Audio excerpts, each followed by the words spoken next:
Eh bien, bonsoir à tous et à toutes, ou bonjour à tous et à toutes, c'est Monsieur Kazetra. On se retrouve bien évidemment pour désactiver des services inutiles.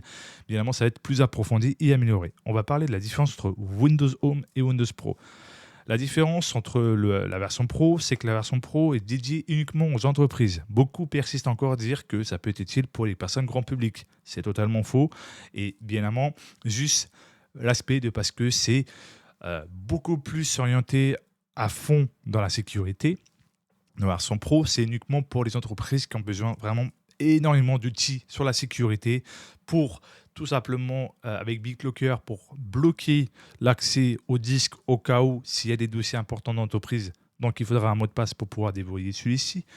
D'autres trucs à distance, plus loin ou bien plus bien coursé. Tu vois ce que je veux dire? Quand je claque des mains, ça veut dire bien coursé, bien plus avancé par rapport au bureau à distance que vous faites pour des machines virtuelles ou juste pour des trucs un peu normal.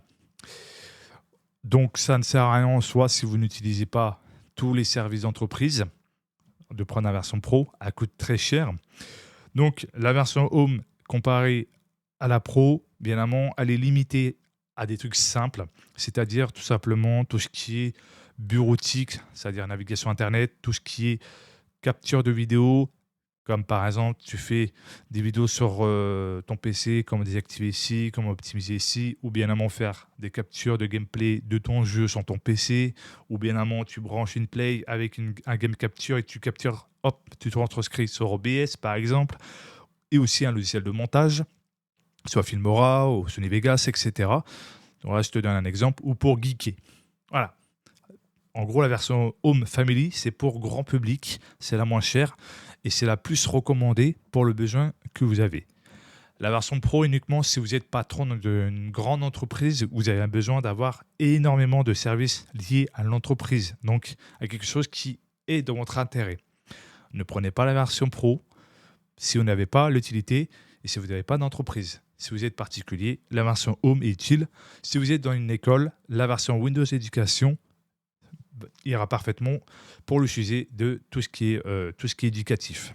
Voilà, il y a une différence. Maintenant, on va passer aux choses sérieuses, c'est désactiver des services inutiles. Dans acquisition de Windows, en gros, d'images de Windows, j'ai abrégé. Donc, vous voyez, donc, acquisition d'images Windows, en gros, ça fournit des services d'acquisition d'images pour scanner et les appareils photo.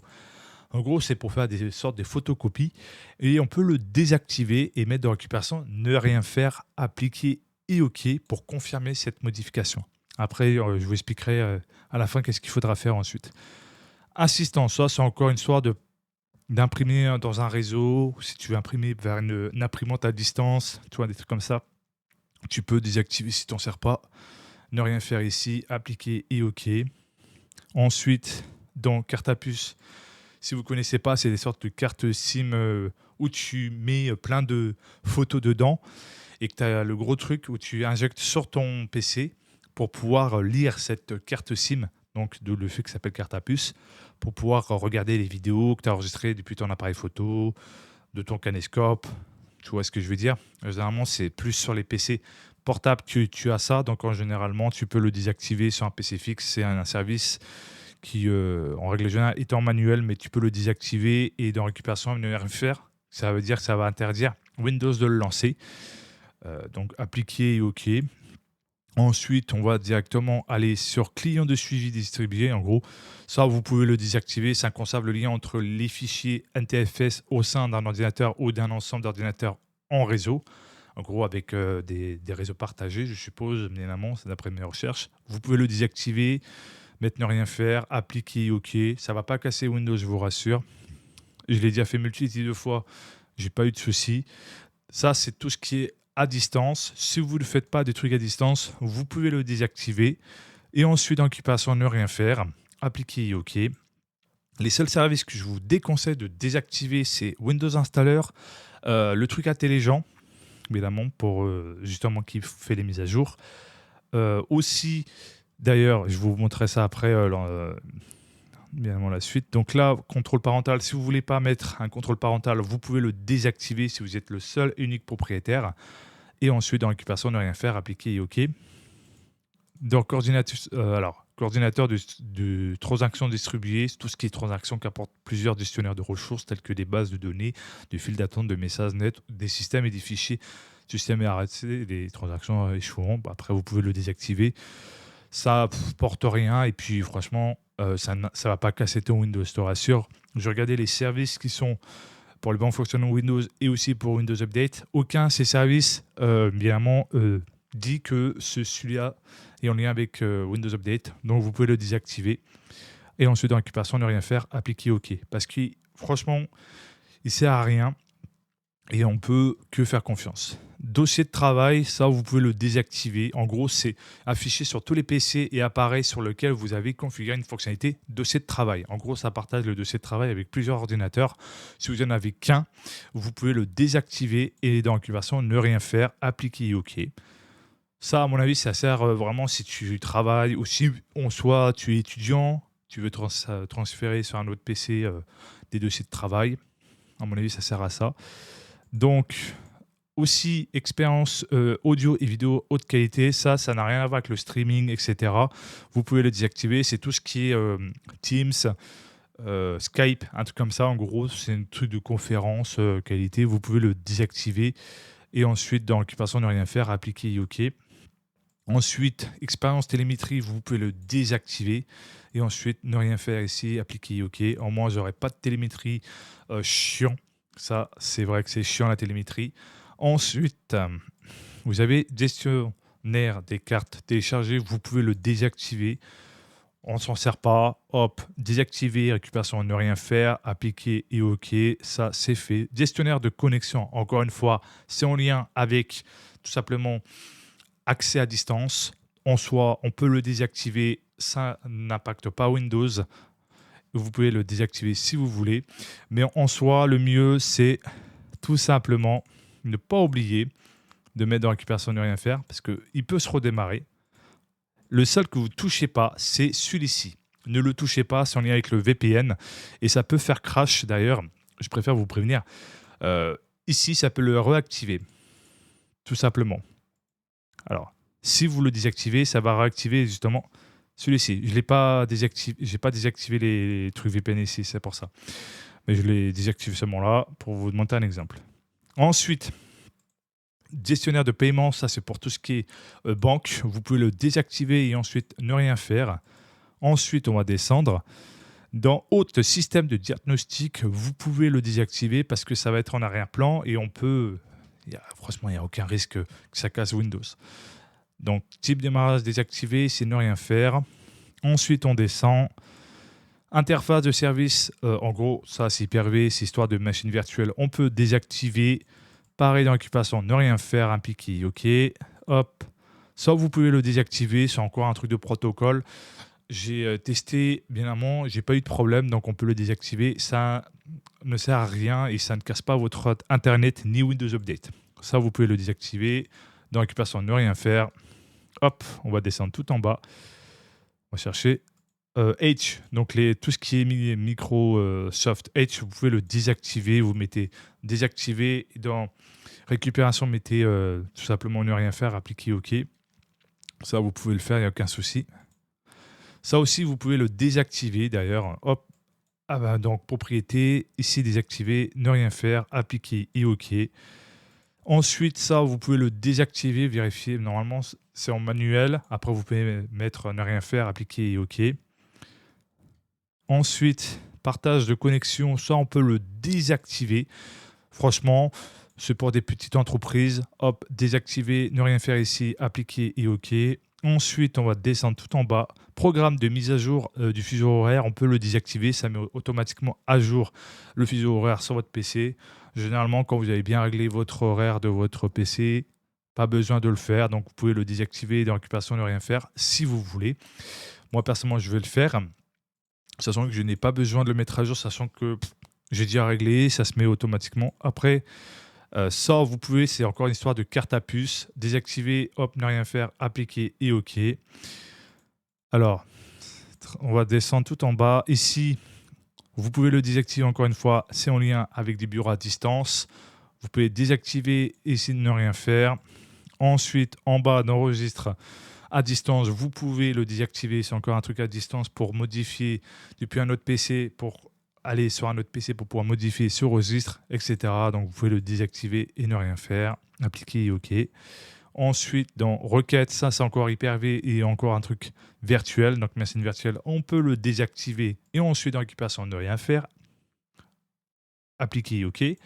Ensuite, dans routage et d'accès distance, vous pouvez désactiver et mettre ne rien faire, appliquer et OK.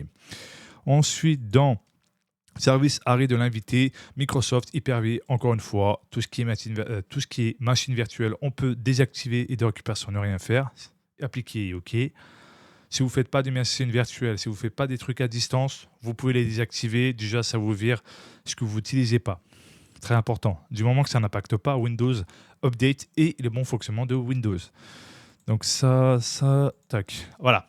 Encore une fois, un truc de carte à puce. Vous pouvez le désactiver de récupération, ne rien faire, appliquer et OK. Ensuite, on descend dans service de chiffrement BitLocker. Si vous êtes comme moi, vous êtes sur une version Home, vous pouvez le désactiver de récupération, ne rien faire, appliquer et OK. Ça fait ça en moins en rien appelant. Ça dégage. Aussi, sur service de démo magasin, ça c'est pour mettre en mode démo pour ceux qui vont au magasin et tester des PC pour voir si ça leur plaît avant de l'acheter. Si vous avez déjà votre PC fixe chez vous, pas besoin, vous le désactivez, mais ne rien faire, appliquer OK. Comme ça, au moins, ça dégage. Service de géolocalisation, ça c'est pour tout ce qui est géolocalisation.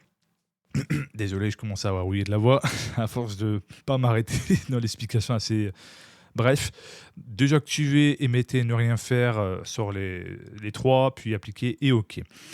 Ensuite, on va descendre tout en bas. Je peux limite être un marchand de. Allez, pour 1 euro, 1 euro le fouillis, 1,50 €, qui veut? Je peux limite être un bon marchand. Voilà, on va passer aux choses sérieuses parce que là, je vais partir en couille à force. Donc, service de partage port net.tcp, on peut le désactiver, on s'en sert pas, hop, ne rien faire, appliquer et OK. Ensuite, service des passerelles Bluetooth, si vous servez du Bluetooth, gardez-le activé ou en manuel. En gros, si vous n'utilisez pas, va rester en arrêt. Si vous le lancez, ça va s'activer automatiquement. Mais si vous n'avez pas besoin et que vous ne faites pas du Bluetooth, donc casque Bluetooth, un truc comme ça, vous pouvez le désactiver. Ensuite, dans récupération, ne rien faire, appliquer et OK.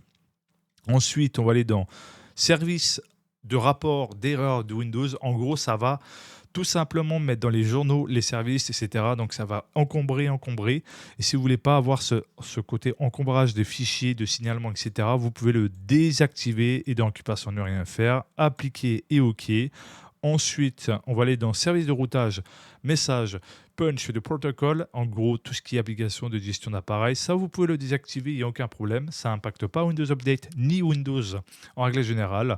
Désactiver et mettre ne rien faire si vous voulez.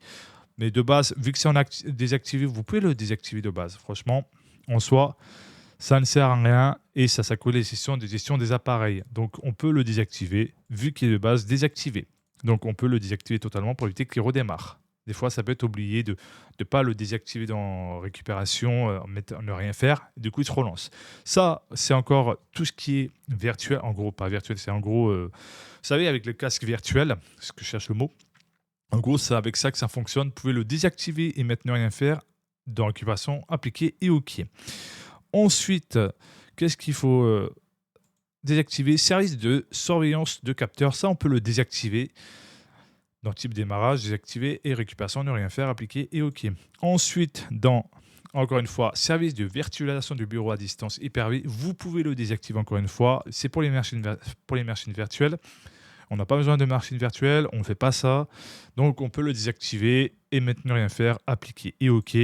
Ensuite, dans service d'hôte, en gros, ça propose une interface pour l'hyperviseur Hyper-V afin de fournir des compteurs de performance par partition de système d'exploitation de hôte.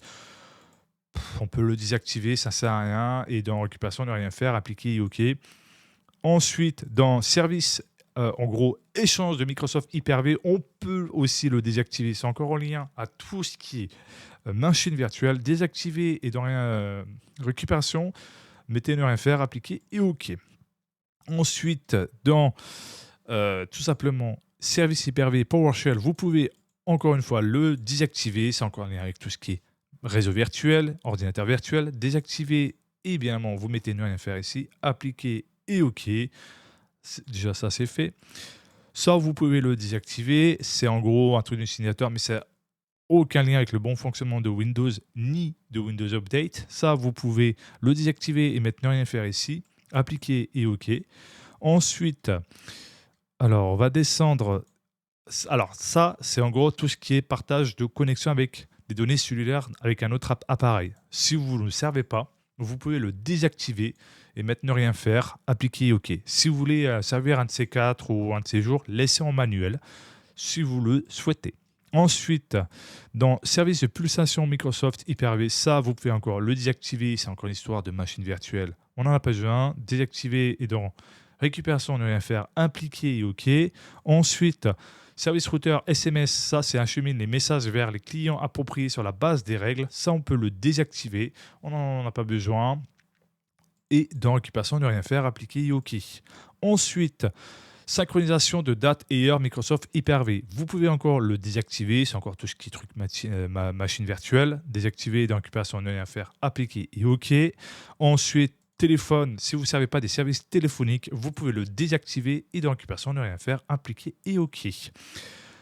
Alors là, on va passer aussi à Windows Insider. C'est un programme en gros pour pouvoir tester les mises à jour Windows qui arrivent prochainement en avance, sauf que c'est des versions bêta. En gros, vous êtes un testeur si vous vous inscrivez à ce service de Windows Insider. Est-ce que vous l'utilisez? Je pense pour la grande majorité des cas, non. Donc, vous pouvez le désactiver si vous n'êtes pas inscrit à ce service. Donc, vous pouvez le désactiver, dans récupération, ne rien faire, appliquer et OK. Ensuite, service bureau à distance, encore tout ce qui est à distance est autorisé. En gros, tout simplement, dépend à distance de ce service pour empêcher l'utilisation de distance de cet ordinateur. En gros, qu'un autre ordinateur puisse prendre le contrôle de celui-ci. Voilà, je cherche de trouver mes mots. Veuillez m'excuser. On arrive le soir et puis je me paume des fois. Donc, propriété, désactiver, récupération, ne rien faire, impliquer et OK. Ensuite, ça, en vrai, vous pouvez le désactiver, il n'y a aucun problème. Hop. Type démarrage désactivé, de récupération, ne rien faire, appliquer et OK. Ensuite, ça, c'est tout ce qui est imprimante, donc tout ce qui est, si vous voulez, imprimer avec votre imprimante branchée sur votre PC. Soit vous le laissez en manuel, soit vous le désactivez si vous ne servez pas d'une imprimante. Donc, désactiver et de récupération, ne rien faire, appliquer et OK. Ensuite, stratégie de la carte à puce, vous pouvez encore une fois le désactiver. On n'utilise pas de carte à puce. Donc, désactiver dans le type démarrage et ne rien faire dans récupération, appliquer et OK. Ensuite, dans Simizen, c'est en lien par rapport à un service qui servait pour les HDD qui était très lent en lecture et écriture et qui avait du mal à ouvrir les logiciels ou applications. Et il fallait bien évidemment avoir un système pour aider à accélérer. Ça met en cache sur vos RAM tout simplement les applications que vous utilisez régulièrement pour après les remettre là où ils devraient être pour pouvoir ouvrir facilement vers le stockage. En gros, la RAM donc, qui se met en mise en cache par rapport à ce programme, donc ce service. Et une fois que bien évidemment, vous avez cliqué, la RAM va se libérer en voyant sur le stockage pour pouvoir ouvrir ce fameux logiciel. Ça, vous pouvez le désactiver si vous ne le savez pas. Ça évite d'avoir des écritures imprévues et inutiles. Donc, vous pouvez désactiver et mettre ne rien faire, impliquer OK. J'essaie d'expliquer au max, surtout le soir. Téléphone, vous pouvez aussi encore le désactiver si vous ne savez pas du truc de téléphone. Désactiver et ne rien faire ici, appliquer et OK. Ensuite, vous pouvez désactiver le wallet. Donc, c'est un objet de dot utilisé par les clients du portefeuille. Ça, vous pouvez le désactiver et mettre ne rien faire, appliquer et OK. Ensuite, qu'est-ce que je peux vous conseiller de désactiver? Vous pouvez désactiver celui-ci. En gros, ça fournit des fonctionnalités d'adaptation de contenu mise en cache, de propriété, de résultats, de recherche pour les fichiers et les messages électroniques et autres contenus. Soit vous pouvez le désactiver. En vrai, ça casse pas Windows, vous en faites pas. Donc, désactiver et ne rien faire, appliquer et OK. Donc, le truc qu'il ne faut pas désactiver, c'est Windows Update. Laissez-le en automatique différé par le démarrage.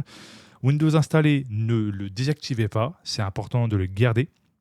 Ça, c'est important de prendre en compte. Ensuite, qu'est-ce que je vous conseille de ne pas désactiver, et qu'il y en a qui vous disent de le désactiver, c'est celui-ci, service de transfert intelligent en arrière-plan. Ça fait en gros en but de faire fonctionner Windows Update correctement. Donc si vous le désactivez, ça peut littéralement ne plus fonctionner correctement. Donc vous pouvez le laisser en manuel. Il se lance que si vous ouvrez tout simplement Windows Update, par exemple par paramètres et Windows Update, et vous faites la recherche. Mais sinon, en règle générale, si vous n'ouvrez pas paramètres et allez dans Windows Update, il ne se lancera pas. Donc, vous en faites pas. Ça reste manuel. Et un autre service qu'il ne faudra pas désactiver aussi, d'ailleurs, je ne sais plus c'est quel nom, mais en soi, il ne faut pas le désactiver. Donc, je vous ai donné à peu près les services qu'il faut éviter. En soi, une fois que c'est fait, vous n'avez plus qu'à tout simplement redémarrer votre PC, laisser faire, ensuite taper votre mot de passe et ensuite vous pouvez tester. Vous verrez que vous aurez moins de processus et ça peut que soulager votre processeur et aussi vos RAM et soulager aussi votre SSD ou vos disques durs et ça évite justement la charge justement d'utilisation et ça peut bien évidemment rendre léger Windows, fluidité et rapidité. En tout cas, si ça vous a plu, n'oubliez pas de vous abonner, de mettre un pouce bleu, d'activer la cloche de notification et de partager. C'était Monsieur Caltran. On se dit à la prochaine pour les prochaines aventures. Ciao, bye bye.